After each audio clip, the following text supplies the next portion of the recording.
अघिदेखि कोइलीले कस्तो मिठो कुहु कुहु गरिरहेछ। वाह,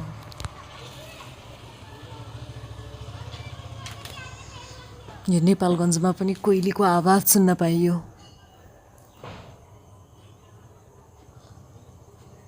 म कोठाको जालबाट हेरिरहेको छु। मेरो छेउमा, म बस्ने घरको छेउमा मन्दिर छ। मन्दिरको अगाडि पिपलको रुख छ। त्यो पिपलको रुखमा यो चैतको महिना भएर होला पातहरू झरिसकेका छन्, केही केही पातहरू मात्रै छन्।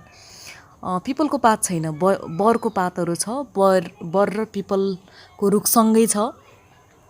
यही रुखमा बसेर कोइली कुहु कुहु गरिरहेछ। मलाई क्या आनन्द लाग्यो।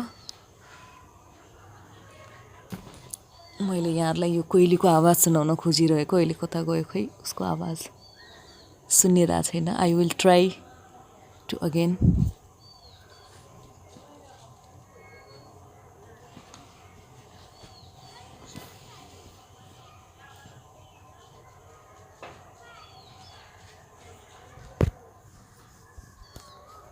मेरो आवाज सुनेर उडेर गयो कि जस्तो लाग्यो।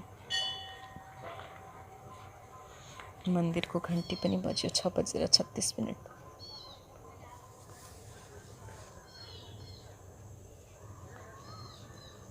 अरू चराको चिरबिर सुनिराखेको छ।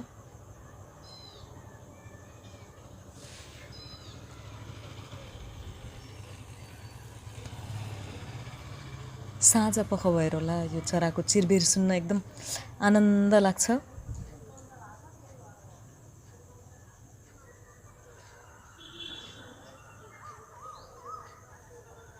आइपुग्यो।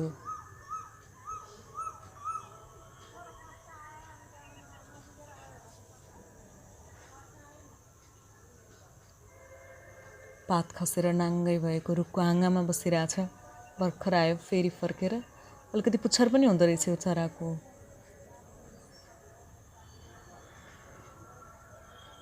उसको आवाज सुन्नलाई म एकदम एक्साइटेड छु। तर मेरो आवाज सुनेर हो कि किन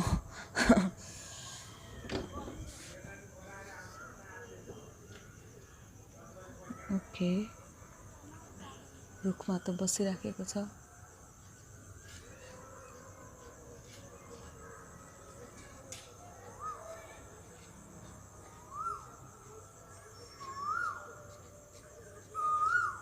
हजुर हजुर,